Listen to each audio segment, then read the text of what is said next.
All right, let's take a look at a couple examples. How to use Gibbs Free Energy. Now, there's a number of different ways to work with Gibbs Free Energy.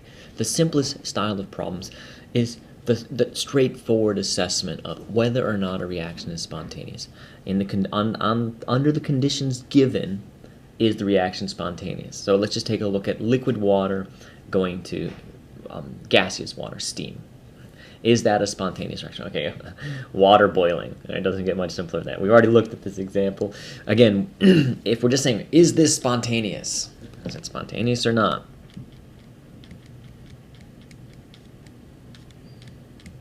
And usually there's a temperature associated. We're going to talk about why that's important. Under standard conditions, is this spontaneous? That is a quite simple type of experiment, a quite simple type of question to answer. All we need to do is look at whether or not the sum of the Gibbs free energies of the products subtracted from the reactants will be sufficient. So we can go to our tables and we can look up the Gibbs free energy for water, gaseous water. We have 228.6 kilojoules per mole, and since we only have 1 mole, then we can look up the Gibbs free energy for liquid water.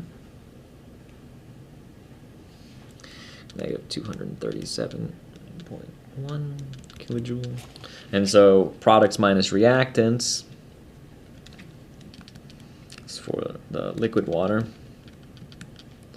minus the gaseous water, 237.1 kilojoules, and this says that we get a positive value, positive 8.5 kilojoules for this reaction. So this is not spontaneous, and that's what we know. We know that water does not evaporate. Water does not boil at 25 degrees centigrade. So let's take a look at another example. Again, products minus reactions, just like enthalpies or entropies. Let's take a look at another reaction. Here we go, water releasing, being converted into H plus and OH minus. And so again, liquid water has a Gibbs free energy of 231, and then we can go to our table. It turns out that H plus has a Gibbs free energy of 0 kilojoules per mole. And OH minus has a Gibbs free energy of negative 157.2 kilojoules per mole. And then we're going to deal with 1 kilojoule, 1 mole. And again, products minus reactants, the delta G of the reaction is going to equal negative 157.2 kilojoules minus negative 237.1 kilojoules, a positive 79.9 kilojoules. Again, non-spontaneous.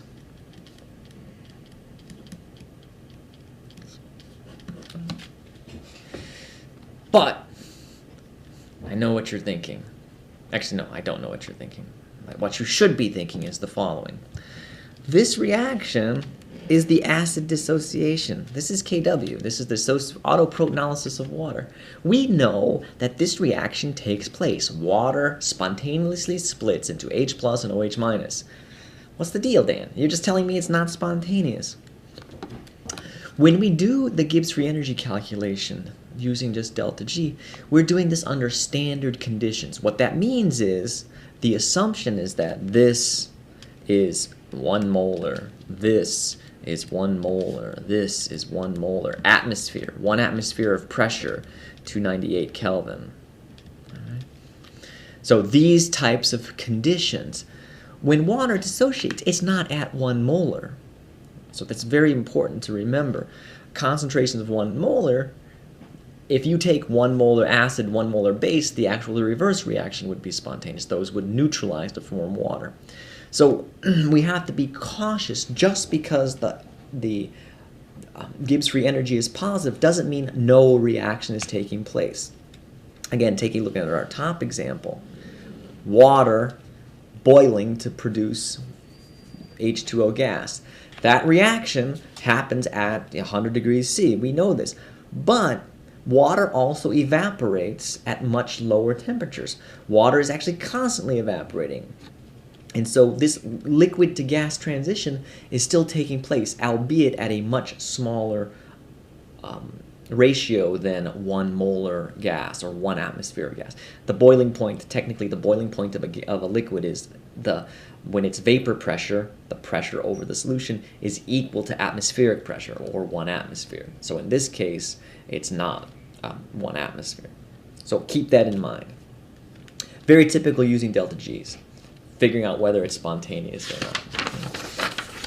Now, another type of question is, okay, let's take a look at the same idea.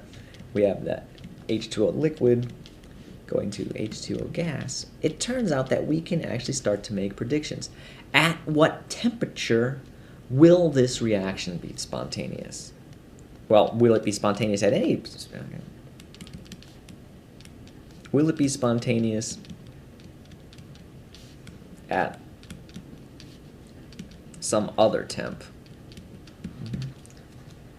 Now, in this case, we can't use just our standard method of calculating delta G. In those kind of, when you have to make that, will it be spontaneous at some other temperature, we usually have to rely on delta H and delta we usually have to rely on our enthalpy and our entropy and the temperature. So in these cases, we calculate the delta G of reaction indirectly from our enthalpy and the entropy. We bring these two together. Just a caveat right here. Typical units on enthalpy are kilojoules per mole. Typical units on entropy are joules per mole Kelvin. And so that would mean that the temperature also has to be in Kelvin. Keep that in mind, that you have to usually convert the units. All right, so let's take a look at this. Will it be spontaneous at this temperature? We already know that it won't be spontaneous at 25, but is there some other temperature it can be spontaneous at? Well, for this, the best thing to do is to turn to delta H and delta S. Remember that at first glance, we should be able to tell, based on the sign of delta H and delta S,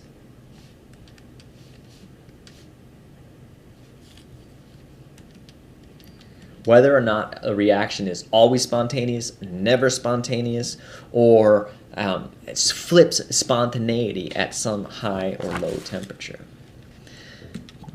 And the way we do this is that we can use the fact that when it flips from spontaneity to non-spontaneity, we can rearrange this reaction.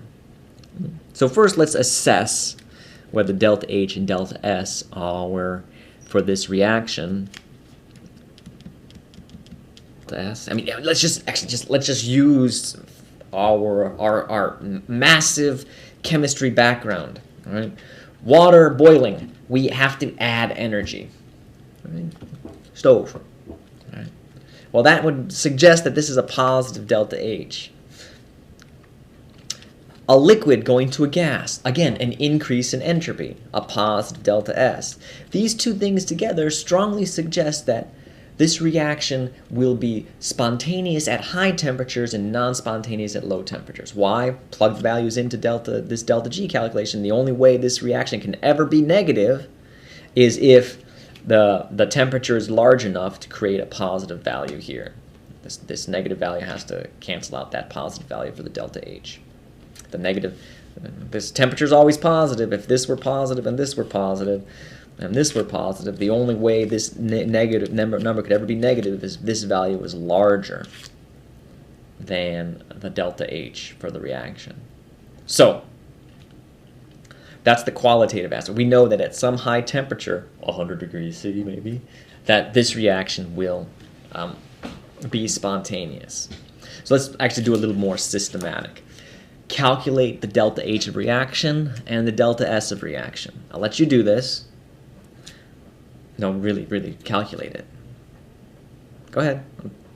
I'm not hitting pause until this. Okay, well I'll hit pause and calculate it for you. But you should calculate it too. The delta H of this reaction is 43.2 kilojoules. And the delta S of the reaction.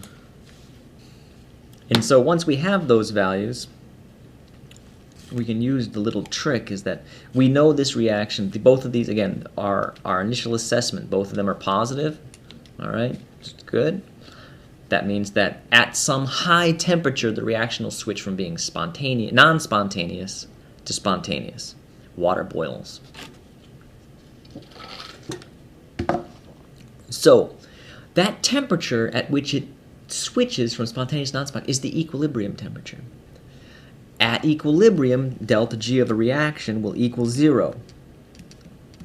And so we can plug that in and rearrange this equation to the following.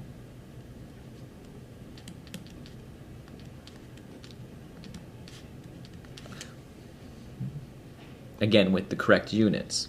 And so we can plug this value in, 43.2 kilojoules per mole, all divided by 0.118 kilojoules. Again, just did a quick conversion in my head.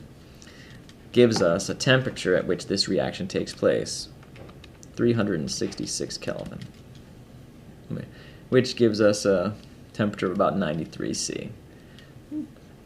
Not bad. Not bad considering the slop in the values. It says that the within 4 or 5 degrees, well, 7, we will be able to predict the boiling point of water, even if we didn't know anything else about the water. All right.